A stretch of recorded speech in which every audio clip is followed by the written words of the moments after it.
Hello, welcome to another tutorial video. Just before I get into the meat of this one, I'd like to point out a couple of things on the channel page. First of all, I've set up a Facebook page so you can share this quite easily with your friends if you think something's of use.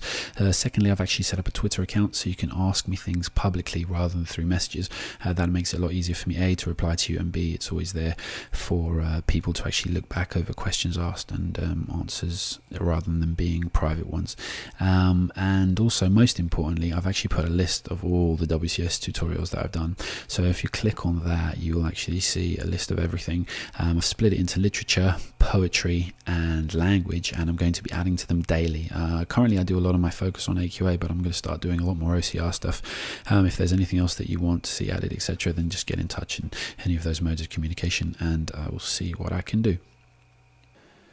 Hello, so we look now at the Hunchback in the Park, and we're going to go through it with Smile. And just before I go into this one, I should say that the 15 or so points I've put here are really just kind of the tip of the iceberg on this poem. You know, there are hundreds of things you could write about this. It's very, very complex. And in fact, there's even one part I'm still not 100% sure what I think actually happens in it. Obviously, I'll get into it when I come to it.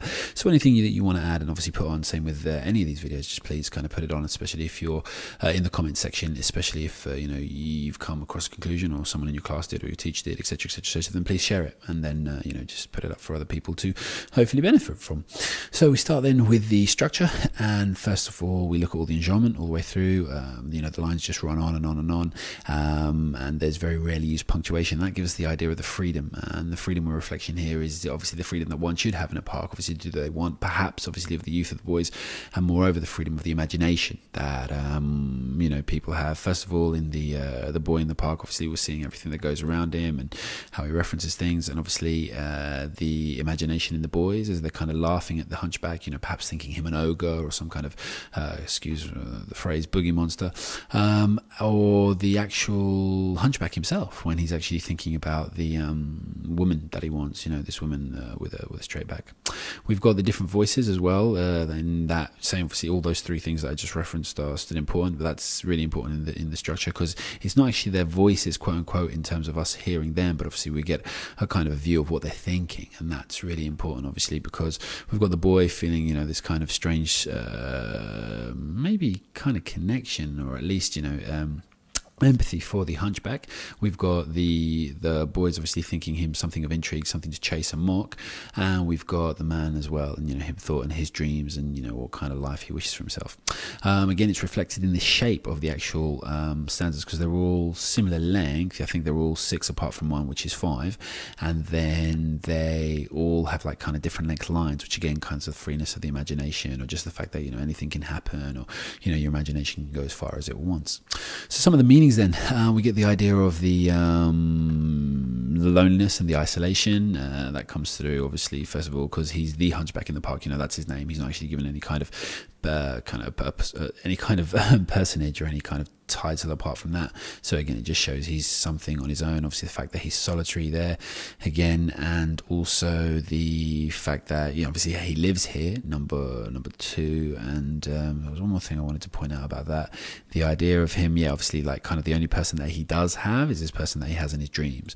So that isolation loneliness really comes through. And obviously the boy, he's got his own little bit of isolation as well, where he plays with the boat on his own. So you can actually say that there, you know, that kind of, there's a connection between them in their isolation and their loneliness, etc. But at least and obviously the Hunchback is doubly isolated because of his disability. The idea of identifying then, and that's identifying in terms of obviously making a connection, as the young boy does with the Hunchback, but then also with the just identifying something and then the labeling of it. So as the boys actually label the guy with this name, you know, everyone's labeled him with as the Hunchback, etc., because of the actual ability. So you can think of the idea of identifying and labeling there. Obviously you've got the power of imagination, the boys thinking he's an ogre, as I've actually mentioned before, and obviously the woman that comes out from the Hunchback's imagination, etc. We've got like a lot of things. Actually, I should have split these all up because they're not actually that similar. But there was just lots of points to actually think about here. The Hunchback is actually in the park, but he's kind of like a captive in this free place. This should be a park, a place where everyone kind of runs free literally, and then runs free with their imagination. And although he can run free with his imagination, the running he does, if you'll take this line here as him running, the running he does is away from the boys, and second of all away from the park keeper, because obviously the park keeper will kick him out. So in a way he's trapped, but in a way he's in the most free place. But then again, his imagination's free, so it kind of really brings us into the idea of what makes a person free, because obviously he's captive as well by his disability. Perhaps people won't kind of give him as much time and respect as they should, perhaps on a romantic level especially, because of his disability. We've also got this really interesting, and in fact I definitely have to make this one something different. We've got this other idea here, and this is the quality that comes through quite a lot of him being animalistic, not only because he kind of he's kind of got like dog, obviously he kind of sleeps in the kind of sleeps in what's referenced as a dog kennel under the basin, and obviously like he's up really early with the birds when he actually comes into the place, and obviously then he's kind of moving around like an animal that's being chased as well when he's dodging the park keeper, etc. So you get all those kind of things, and again obviously the reference to the locks, etc., and the chains that we had earlier, it's kind of keeping him in place. So it's kind of animalistic, and obviously his life in a way is kind of very base, and that's also seen by the way he eats and drinks. He's just drinking from like a public cup, and obviously he's just eating out of a newspaper, and obviously he's eating very simple food, again, so it's all kind of tied into an animalistic reference to him, and that obviously ties into the isolation. He's not treated, he's a Caliban of such almost. He's kind of this a creature on the outskirts, even though he has all the kind of same human feelings, etc., as anyone else. And obviously that's probably a really good like line or bend to actually take if you can justify, or obviously if it's relevant to your essay, etc. So the images we have, obviously everything that you can have from a park. You've got the idea of the fun of the boys, wild playing. You've got the idea of the shelter, because this guy's here for the Hunchback is here for an actual reason, and obviously there's some kind of sustenance for him there, even if it's just the water, and obviously that's his refuge to an idea. And the idea of it being boundless, obviously because the boys obviously can run around and obviously have all the space to themselves, and obviously the boundlessness of the imagination, etc.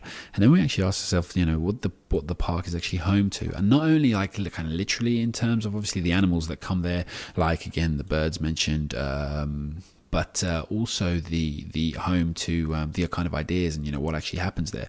So really kind of parks obviously a great place for seeing different people's lives, like families walking through, or joggers or cyclists, or etc., etc., etc. So it's also it's home to that kind of that people viewing, which is exactly what the young person has actually gone to do there, or at least it's what he's reporting to us in this instance. One of the images we get a lot of images, obviously pictures built in our mind. I don't actually just mean like a literal picture here, but obviously the sounds that come through. We have laughing, we have running, we have the bell, and obviously I won't mention it there as well, but the bell obviously with reference to the Hunchback, obviously the reference to the Hunchback of Notre Dame, Quasimodo, the idea being that that's one person that kind of overcame something, and he had his love, and then the dream, in the cartoon, or at least in the story, and then this person here, the only way he can kind of get his love is in his kind of dreams, and then that again kind of brings the idea of this isolation and this kind of loneliness. He can't actually, and not being able to identify with that character completely, even though he has a character trait, but he doesn't get the love of someone that Quasimodo actually gets. And then the image of the woman, it's really quite sad and simple, and obviously the tone of like sadness is all the way through the poem. But here the woman, the idea, it's just a woman without fault. He doesn't highlight anything kind of grand or special about her. Her eyes aren't diamonds, her hair isn't silk or whatever else. She's just straight, and she can just stand properly, and she can stand almost as if she'd stand with him, be by his side, and obviously that's what's really important to him. And again, it just kind of shows us the idea of or the limitation he's kind of set on himself, or what he actually wants, which is again really sad. In the language, then we've got the similes. Obviously, again, just to kind of give us the idea about the way the man ties to the hunchback. Sorry, ties to nature. Again, like he's like the birds, and again, that could have a double meaning. Not only just meaning like he physically comes to the park, but also in the fact that he has the kind of the freedom of the birds with his imagination. We have the reference of Mister. The fact that he's always, he's often called Mister and Mister, and when they call him Mister, again, it's just that namelessness. Here we go, and there's that Mister again. That namelessness is really interesting because again, it just shows how isolated and how on the edge of society he is. Then we got the idea of the double entendre, and obviously a lot of people kind of look at that to only mean that the second meaning is always kind of sexual reference. It doesn't always mean that; it just means two meanings, and then it just happens to be that a lot of them do have a sexual reference after it.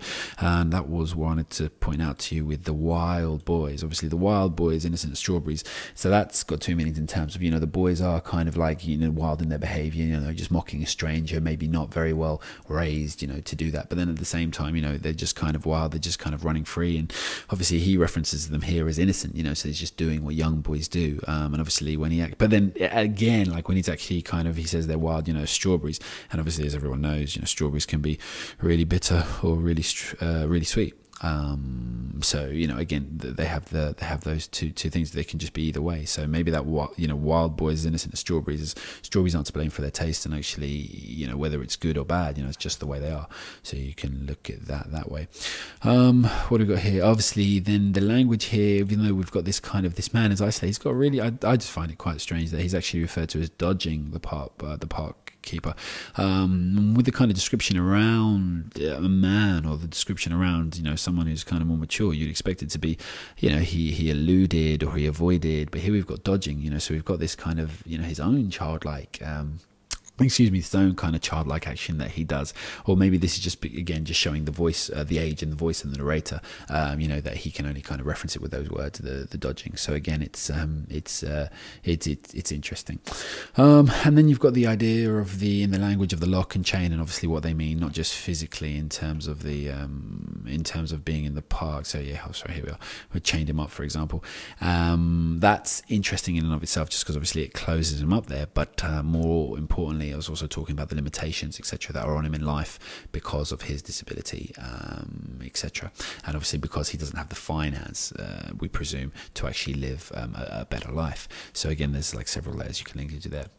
So what does it make us think about? Well, it makes us think about the situation of disabled, for one. You're just thinking about the situation that someone would be in, obviously without the kind of support and the kind of network around them to actually make that better. And perhaps this isn't set in a it doesn't sound like it's set in a kind of a large city, etc. And obviously Dylan Thomas was from Wales, and excuse me, I can't remember exactly where from, but he'd probably be talking more about smaller communities rather than larger communities. So maybe this was just kind of how things were. There wasn't many things in place to actually look after people. That's one thing you can look at, but again, it's the situation that's disabled we look at. The other idea is how we free ourselves. It's just their imagination and what we actually want to do to try and make our own situations better, perhaps the power of daydreams, etc. But then obviously you could extend that and look at the bitterness of reality. Does he dream every night of this woman, and that kind of makes him happy, and then wake up every morning and realize it's not true, and that kind of makes him more bitter, and that keeps him down. You can extend that if you wish. And then here we have the idea of the peace we have in nature, and that kind of comes around because everyone's there to enjoy nature. So you obviously got the boys running around and all the freedom and all the space. You've got the young Dylan Thomas looking around, seeing all the things, and obviously just coming to kind of an appreciation of it in a way. And obviously the old man, the hunchback. I keep calling him the old man. I don't know why. The hunchback actually always goes there because maybe until the boys come, he actually has a kind of peace there, and obviously it's some kind of haven for him. But as I said before, you could add millions. It's very, very complex, this one. So there's millions of things you can add, and I hope that was useful. Please add.